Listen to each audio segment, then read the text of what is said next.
اچھا یہ مسائل میں نے عرض کر دیے تھے کہ حج کے کتنے مہینے ہیں؟ 3 یاد رہیں گے نا انشاءاللہ؟ حج کے مہینے کتنے ہیں؟ 3 اور حج کی قسمیں کتنی ہیں؟ 3 کون سی؟ قران، تمتع اور ماشاءاللہ۔ اچھا اسی طرح سمجھ لو کہ حج کے فرائض بھی 3 ہیں، حج کے مہینے بھی 3 ہیں، حج کی قسمیں بھی 3 ہیں، اور حج کے فرائض بھی 3 ہیں کہ نیت اور احرام، اس کے بعد وقوف عرفات، اور اس کے بعد طواف زیارت۔ ان 3 میں ایک بھی نہ ہو تو حج نہیں ہوگا۔ بلکہ یہ تو فرائض ہے نا، بعض علماء کہتے ہیں کہ وقوف عرفات اور طواف زیارت تو گویا رکن ہیں، ان کے بغیر تو حج ہو ہی نہیں سکتا۔ اب جناب یہ ہے کہ قران والوں نے تو احرام باندھا ہوا ہے، اور افراد والے بھی اگر آئے ہیں تو احرام باندھا ہوا ہے، یا جو لوگ مکے میں ہیں یا میقات کے اندر ہیں۔ یاد رکھو میقات کتنی ہیں؟ 5۔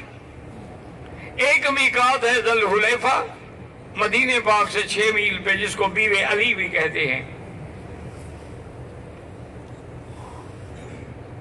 اللہ جانے پتہ نہیں لوگوں کو کیا ہو جاتا ہے، ایسے ایسے قصے گھڑتے ہیں، اور آج کل لوگوں کو ویسے مولوی اور پیر اچھا بھی وہی لگتا ہے جو جھوٹے قصے گھڑتا ہو۔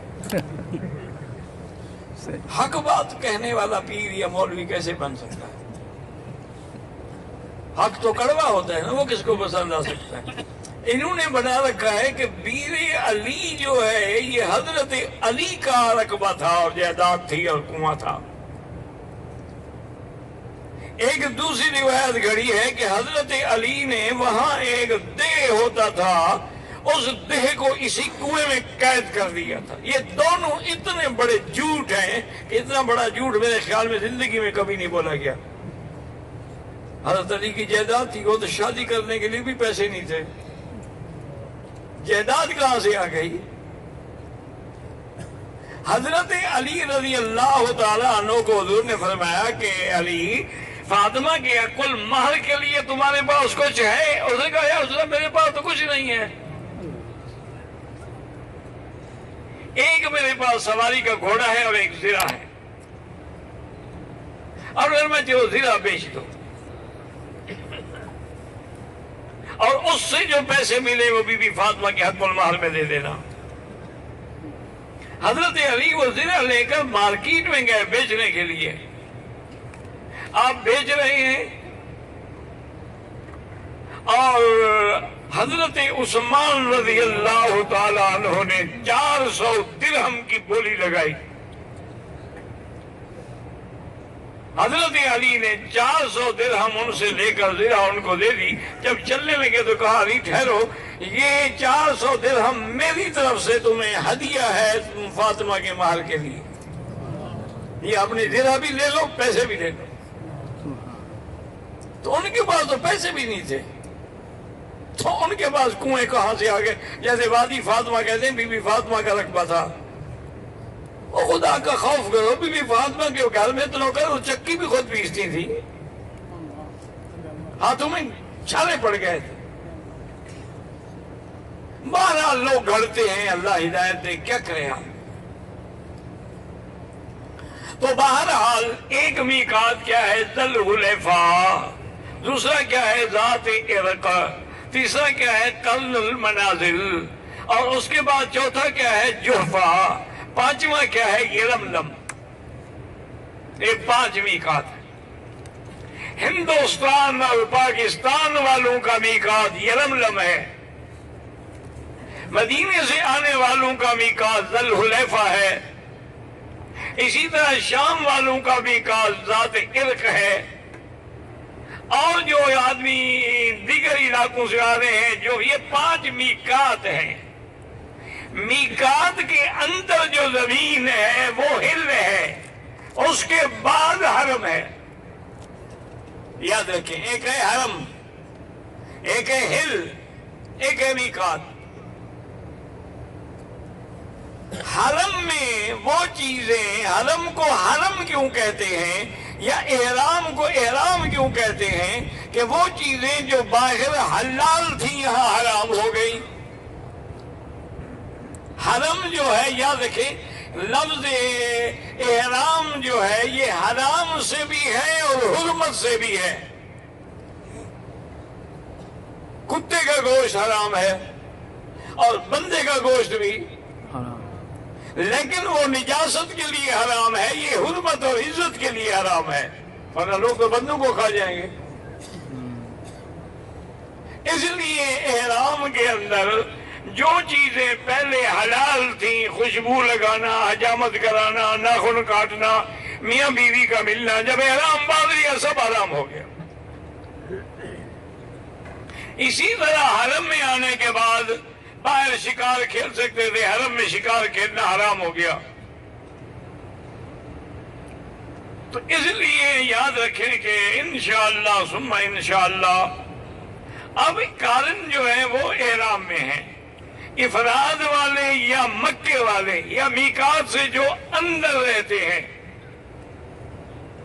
مثلا جدے میں رہتے ہیں، میقات تو یلملم ہے یا جوفہ ہے، وہ سب حج افراد کریں گے اور حج کر ہی نہیں سکتے. حج تمتع اور قران وہ کرتے ہیں جو آفاقی ہوں. آفاقی کا کیا معنی ہے؟ جو میقات کے باہر سے آئیں. ذالک لمن لم یکن اہلہ حاضر المسجد الحرام، یہ افراد حج کریں گے. اور تمتع کا معنی کیا ہے کہ اشہر حج میں عمرہ کریں پھر احرام کھول دیں. اب ہر چیز حلال ہو گئی، فائدہ اٹھا لیا، 8 کو پھر حج کا احرام باندھے گا، اس کا نام تمتع ہے. تو انشاءاللہ ثم انشاءاللہ سنت یہ ہے کہ ہم 8 تاریخ کو ظہر کی نماز سے پہلے پہلے مینا پہنچ جائیں. اچھا یہ بھی یاد رکھیں کہ مینا بھی لفظ ہے اور منا بھی لفظ ہے،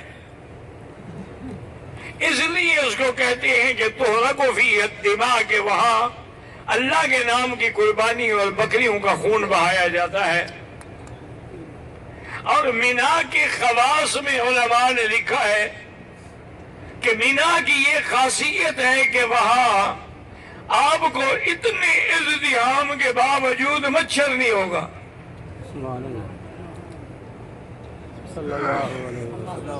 نہیں درود شریف نہیں پڑھنا، یہ تو وہابیوں کا ملک ہے بھائی، یہاں کیا درود؟ مر گیا مردود نہ فاتحہ نہ درود. درود تو صرف تمہارے ملک میں ہوتا ہے نا، یا نبی سلام علیکہ، اور وہ بھی میڈ ان انڈیا. میں کہتے کہتے تھک گیا ہوں، تم بھی پکے زندگی ہو گیا، حضور کے نام پہ درود نہیں پڑھنا. ایک دفعہ نہیں 1,00,000 دفعہ کہا ہے کہ جب بھی حضور کا نام آئے درود پڑھے، اور پورا نہیں پڑھ سکتے ہو تو صلی اللہ علیہ وسلم. اور یہ حضرات بعض جو کتابیں لکھتے ہیں نا، حضور کے نام پہ سواد لکھ دیتے ہیں، بالکل گناہ ہے. صلی اللہ علیہ وسلم پورا لکھنا چاہیے. صحابی کے نام پہ رے اور زواد لکھ دیتے ہیں، بالکل گناہ ہے. رضی اللہ عنہ پورا لکھنا چاہیے. اللہ کے ولی کا نام ہو تو رحمت اللہ علیہ. تو مینا کی خصوصیت یہ ہے کہ وہاں مچھر اور مکھی نہیں ہوگی، اور اتنی بڑی لاکھوں کی تعداد میں قربانیاں ہوں گی، لیکن کوئی چیل اڑتی ہوئی نہیں دیکھیں گے آپ. یہ بھی مینا کی خصوصیت میں ہے. اور یہ بھی مینا کی خصوصیت میں ہے کہ جیسے اللہ کا نظام ہے کہ عورت کے رحم میں بچہ ہوتا ہے، کمزور بھی ہوتا ہے، تکڑا بھی ہوتا ہے، جیسے جیسے بچے کا حجم بڑھتا ہے رحم خود بخود کھلی ہو جاتی ہے. اللہ نے مینا کو بھی ایک خاصیت دی تھی، اگر ہم اس میں پابندیاں نہ لگاتے تو قیامت تک جتنا مخلوق آتی خود بخود مینا میں سما جاتے. اور مینا کی خصوصیات میں یہ بھی ہے کہ آپ ہر جگہ سے کنکری اٹھائیں، لیکن جمرات شیطانوں کے قریب کنکری نہ اٹھائیں، چونکہ وہ کنکری لگ کے جو واپس آ جاتی ہے وہ مردود ہوتی ہے، مقبول نہیں ہوتی، اور جو مقبول ہو وہ اٹھا لی جاتی ہے، وہاں پڑی نہیں رہتی۔ یہ تو اب ہم نے انتظام کر دیا، تو لہذا وہ اللہ کی طرف سے برکتیں ختم ہو گئی، ورنہ تو خود بخود کنکریاں اٹھ جاتی تھی، کوئی اٹھانے والا بھی نہیں ہوتا تھا۔ اور اسی طرح مینا میں مسجد خیف ہے جس میں 70 انبیاء نے نمازیں پڑھی ہیں، وہاں میرے آقا نے رحمت دو جہاں صلی اللہ علیہ وسلم نے نمازیں پڑھی ہیں۔ میں نے الحمدللہ کئی دفعہ عرض کیا ہے کہ جھگڑوں میں نہ پڑنا، اگر مسجد خیف پہنچ جاؤ امام کے پیچھے نماز پڑھو اور قصر نماز پڑھو گے، اگر تم اپنے کیمپوں میں پڑھتے ہو تو ٹھیک ہے، پھر اپنے مسلک کے مطابق اپنے اپنے وقت میں نماز پڑھو۔ اب ہم نے سنت کے مطابق 8 تاریخ کو انشاءاللہ ظہر کے پہلے مینا پہنچنا ہے، لیکن اگر کوئی پہلے چلا جائے کوئی حرج نہیں، قافلے تو 7 کو چل پڑیں گے، اگر کوئی 6 کو چلا جائے تب بھی کوئی حرج نہیں، اگر کوئی 8 تاریخ کو عصر کو پہنچا، مغرب کو پہنچا، عشاء کو پہنچا تب بھی کوئی حرج نہیں، لیکن سنت کے خلاف۔ اگر کوئی آدمی 9 تاریخ کو سیدھا عرفات چلا گیا تب بھی حج ہو جائے گا، لیکن سنت کے خلاف ہے۔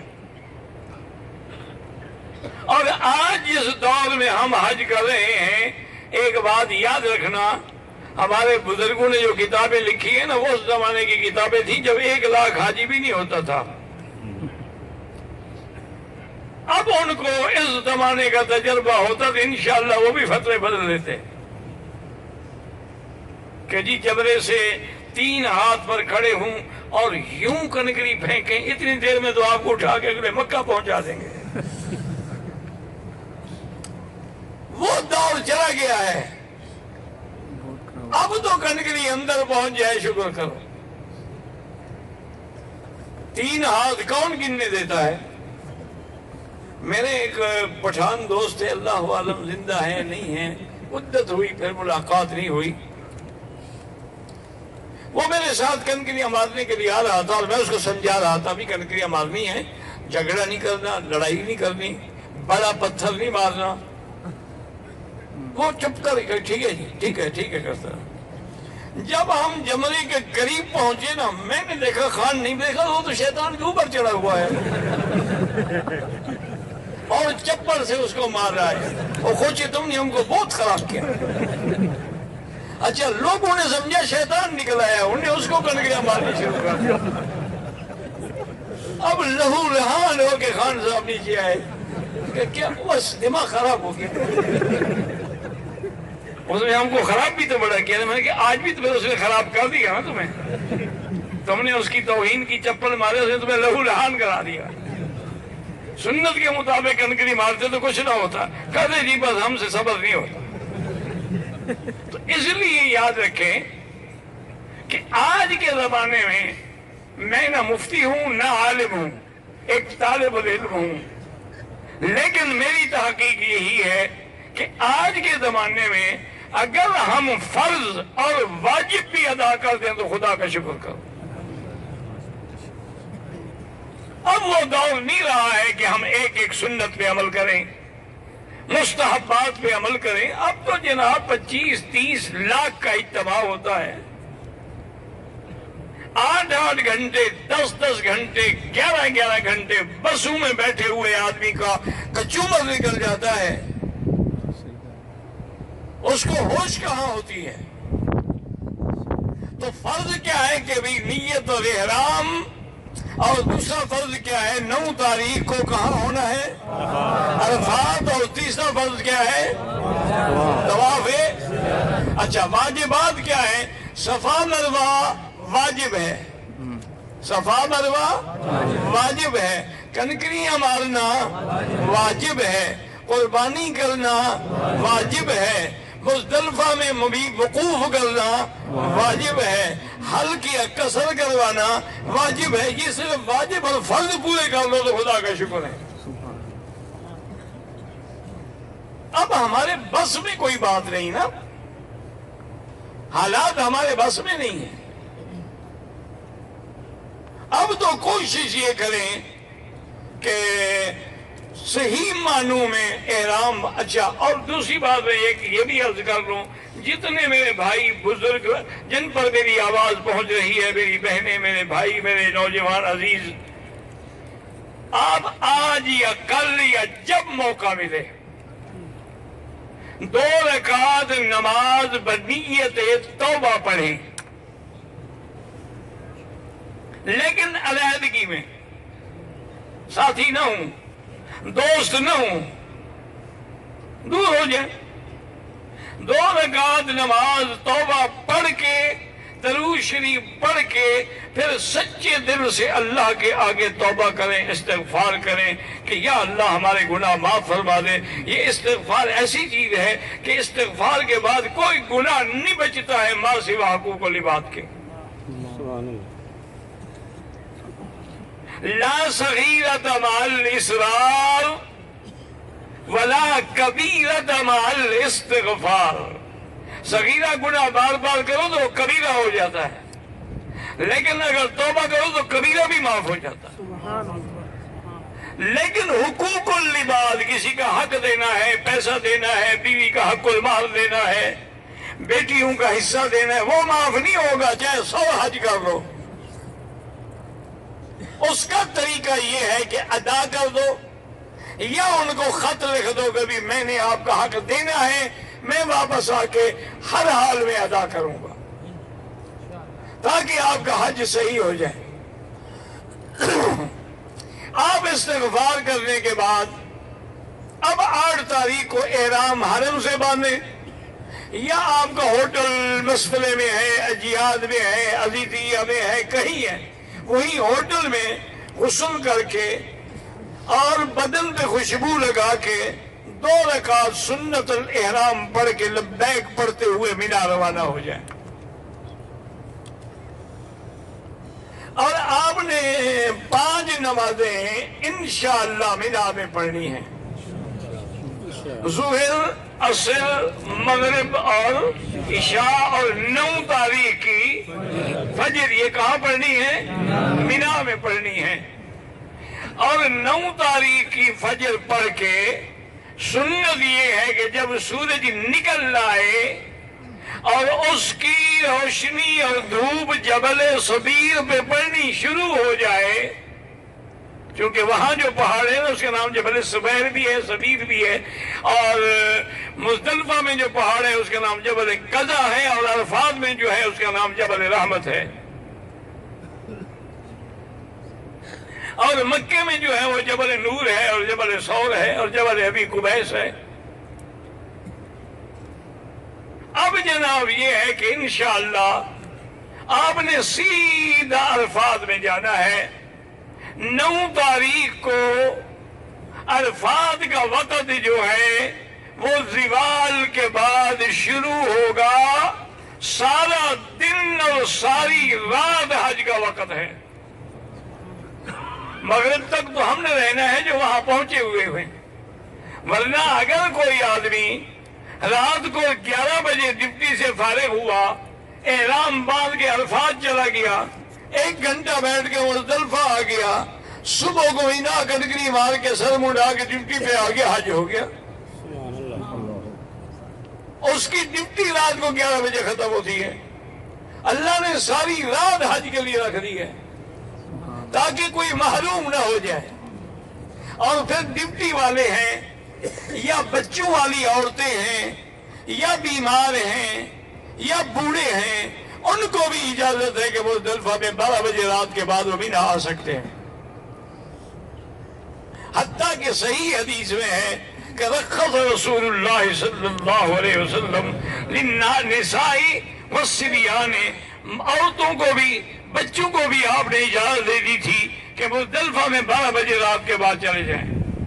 کچھ نوجوان ہیں انہوں نے کہا کہ یا رسول اللہ ہم نے بکریاں چرانی ہوتی ہیں مکے والوں کی، اور اگر ہم یہاں سے صبح گئے تو ہم تو وہاں دور کو پہنچیں گے، بکریاں تو مر جائیں گی پیاس سے، اور انہوں نے تمہیں بھی اجازت ہے۔ تو اس لیے محدثین اور مجتہدین نے مسئلہ بنایا، اگر کسی کی ڈیوٹی ہے، وہ ڈاکٹر ہے، وہ نرس ہے، وہ حرم کی صفائی والے ہیں، وہ رات کو 12 بجے کے بعد دونوں نمازیں پڑھ کے مزدلفہ مینا آ جائیں، صبح صادق ہونے کے بعد کنکری ماریں، سر مڈائیں، 7 بجے آپ اپنی ڈیوٹی پہ پہنچ جائیں۔ اب آپ نے انشاءاللہ ثم انشاءاللہ 9 تاریخ کا سارا دن کہاں گزارنا ہے؟ ہاں جی، اچھا کیسے پتہ لگے گا عرفات کا؟ ہر طرف سے بورڈ لگے ہیں، بدایہ عرفات شروع ہو رہی ہے، نہایہ عرفات عرفات ختم ہو رہی ہے، ہر طرف سے بورڈ ہے۔ اگر نہ بھی بورڈ نظر آئے تو پوچھ لیں، عرفات میں ہونا ضروری ہے۔ اور یہ بھی عجیب اللہ نے رحمت فرمائی ہے کہ اچھا کوئی بے ہوش ہو گیا، ساتھیوں نے اٹھا کے عرفات میں رکھ لیا، وہ بھی حاجی ہو گیا۔ سبحان اللہ۔ اچھا اب تو بورڈ ہے نا، حضور کے زمانے میں تو کوئی بورڈ نہیں تھا، کوئی ڈھونڈتے ڈھونڈتے عرفات سے نکل گیا، وہ بھی حاجی ہو گیا۔ لیکن شرط ہے کہ احرام بھی ہو اور نیت بھی ہو، اگر نیت نہ ہو تب بھی حج نہیں ہوگا، احرام نہ ہو تب بھی حج نہیں ہوگا۔ اور میری بیٹیاں یاد رکھیں، اگر ایام حیض ہیں مثلا، پھر بھی وہ 8 تاریخ کو غسل کرے، وہ غسل نظافت کا ہوگا، صفائی کا، پاکی کا نہیں ہوگا۔ غسل کرنے کے بعد اپنے کپڑے پہنے، سر پہ احتیاطاً کپڑا باندھ لیتا کہ بال کھلے نہ رہے، ورنہ وہ احرام نہیں ہوتا۔ یہ میری بیٹیاں غلطی کرتی ہیں کہ مسح اس کے اوپر کر لیتی ہیں۔ اگر کپڑے کے اوپر بیٹی مسح کرو گی تو نہ وضو ہوگا، نہ نماز ہوگی، نہ طواف ہوگا، وہ کپڑا آپ کو کھولنا ہوگا۔ بہرحال اگر ایام حیض ہیں، غسل کرے، کپڑے پہنے، سر پہ اپنا کپڑا باندھے، اور لبیک بحجۃ لبیک اللہم لبیک، حیض کی حالت میں عورت ہر کام کر سکتی ہے، مینا جا سکتی ہے، عرفات جا سکتی ہے، مزدلفہ جا سکتی ہے، کنکریاں مار سکتی ہے، قربانی کرا سکتی ہے، بال کی قصر کرا سکتی ہے۔ صرف 2 چیزیں ہیں جو نہیں کر سکتی، نماز اور طواف۔ باقی یہ بھی نہ گھبرایا کریں کہ ہائے میں ناپاک ہو گئی، اللہ کے نبی کی بیوی بی بی عائشہ ناپاک ہو گئی، اور انہوں نے حضور فرمایا کیوں رو رہی ہو؟ ان اللہ کذب علی بنات آدم، اللہ نے آدم کی بیٹیوں پہ یہ لکھا ہے، تو تم کیوں گھبرا رہی ہو؟ اور نے کہا حضور مجھے ہے، تو فرمایا افعلی، ہر کام کرو جو حاجی کریں گے، الا الصلاۃ والطواف، صرف نماز اور طواف نہیں کر سکتی ہو۔ اچھا، اور اسی طرح اگر کوئی میری بیٹی بہن کسی لیڈی ڈاکٹر کے مشورے سے ابھی سے گولیاں کھا لے تاکہ حیض نہ آئے تو وہ بھی جائز ہے۔ اب تو میڈیکل اتنا ایڈوانس ہو گیا ہے کہ انجیکشن لگا دیں گے آپ کو 1 مہینے تک حیض نہیں آئے گا، وہ بھی آپ کر سکتی ہیں، شریعت میں منع نہیں ہے، تاکہ سکون سے، اطمینان سے آپ اپنے فرائض اور ارکان ادا کریں۔ اب 9 کا سارا دن ہم عرفات میں رہیں گے۔ یاد رکھو، مینا میں بھی موقع ملے تو غسل کرنا سنت ہے، عرفات میں بھی غسل کرنا سنت ہے، اور سارا دن ہم عرفات میں رہیں گے۔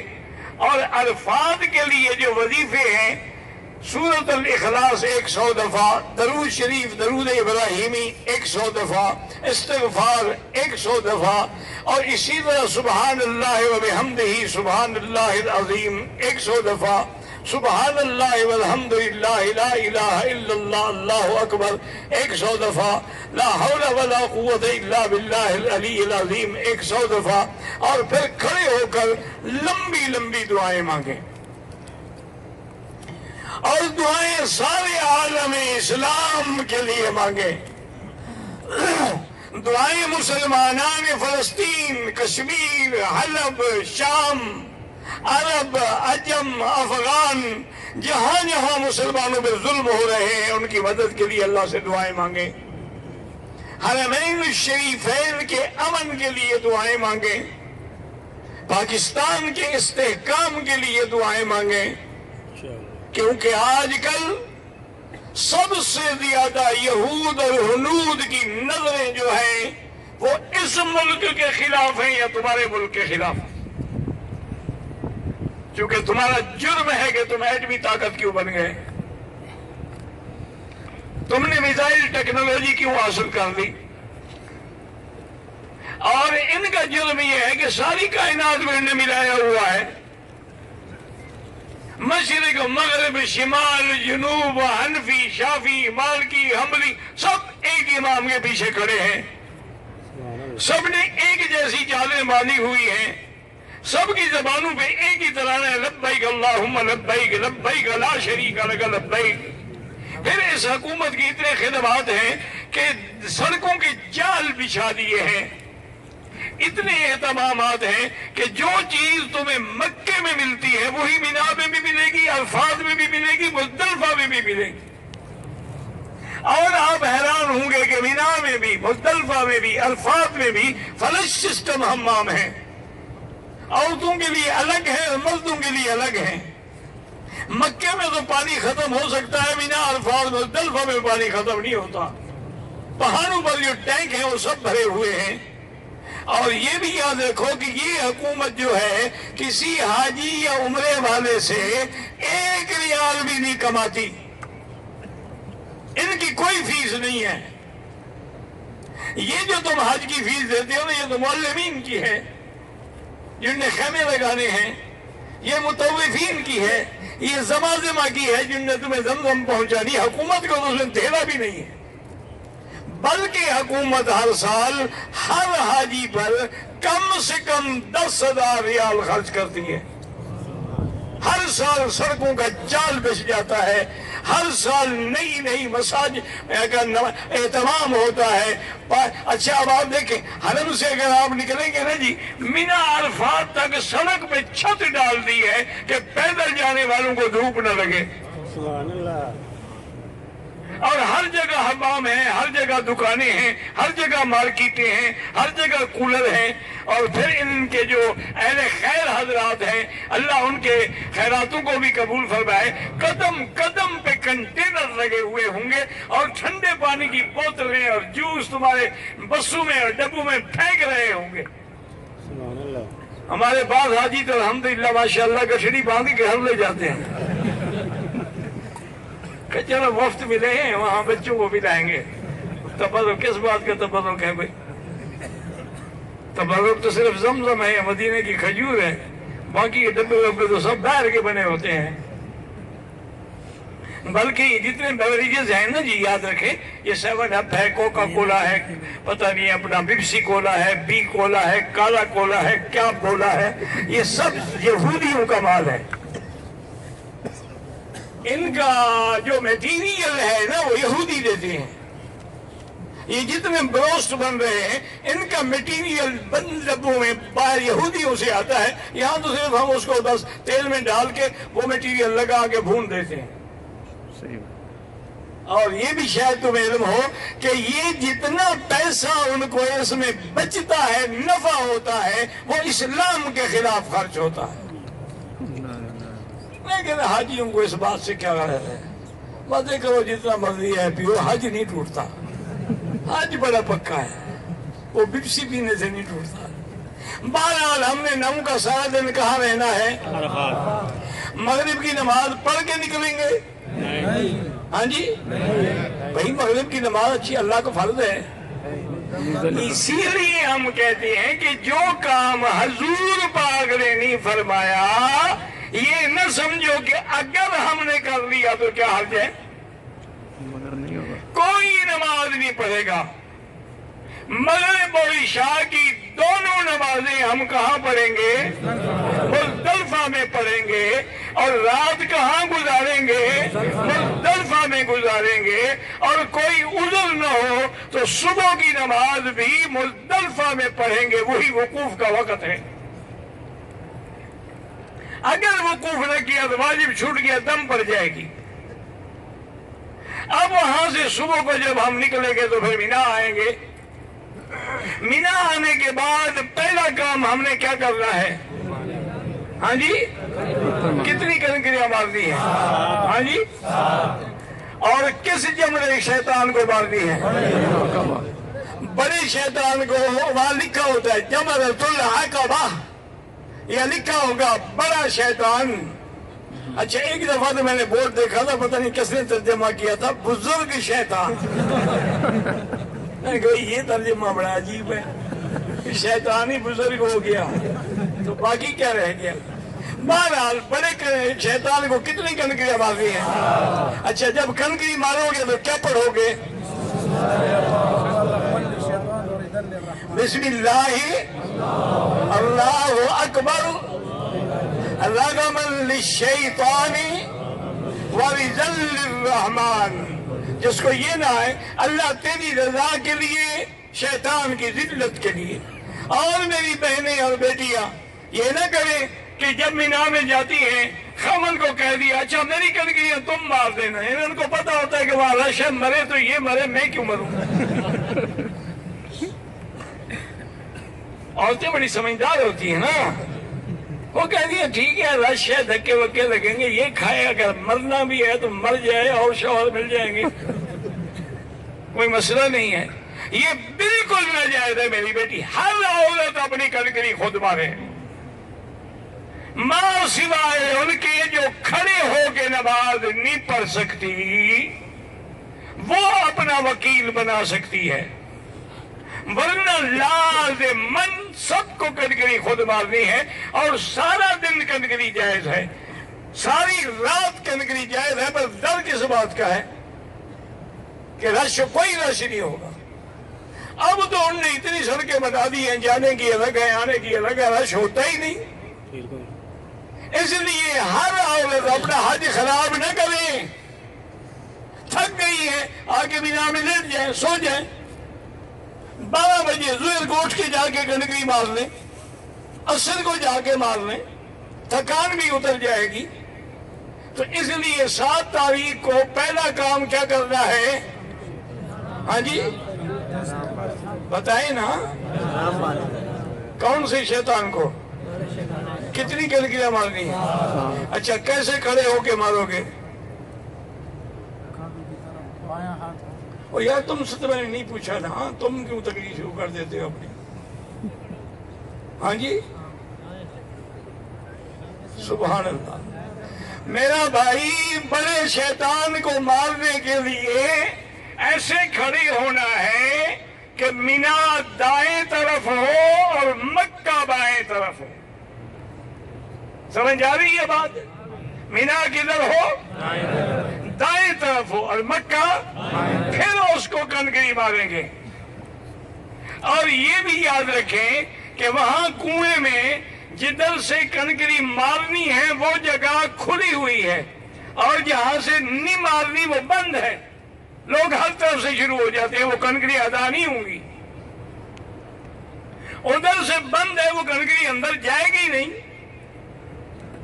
بڑا سوچ سمجھ کے کنکریاں مارنی ہیں کہ مینا دائیں طرف ہو، مکہ بائیں طرف ہو، اور آگے وہ جگہ بھی کنویں کی کھلی ہو تاکہ ہماری کنکری اندر چلی جائے۔ یاد رہے گا انشاءاللہ؟ ہاں جی۔ اور اسی طرح عورتیں بھی خود کنکریاں ماریں، مرد بھی ماریں، صرف ان کو اجازت ہے جو کھڑے ہو کر نماز نہیں پڑھ سکتے، وہ اپنا وکیل بنا سکتے۔ اچھا جی، اب پہلا کام ہم نے کیا کہ کنکریاں مارنی، دوسرا کام کیا ہے؟ قربانی۔ ہاں جی، میرے آقا نے 10 تاریخ کو پہلے کنکری ماری، پھر کیا کیا؟ قربانی۔ اچھا، حضور نے کتنے اونٹ ذبح کیے؟ ہاں جی بھائی، حضور نے 100 اونٹ ذبح کیا ہے، ریاست اپنے ہاتھ سے نہر کیے ہیں، باقی کا حضرت علی کو وکیل بنایا ہے۔ تم انشاءاللہ ڈھونڈ ڈھونڈ کے بکری ذبح کرو گے جو چلنے کے قابل بھی نہ ہو۔ عاشق رسول ہے نا جی۔ اب جناب پہلا کام کنکری اور دوسرا قربانی۔ قربانی کے بعد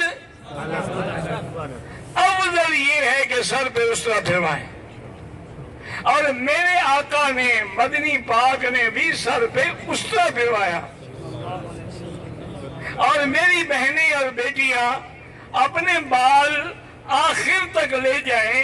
یہ لٹ یوں کاٹنا جو ہے یہ دم پڑ جاتی ہے، آخر تک لے جائیں جہاں بالوں کی انتہا ہو جائے، ایک پور کے برابر ایسے بال کاٹیں کہ سارے اس کے سرے کٹ جائیں، سارے بالوں کے سرے کٹ جائیں۔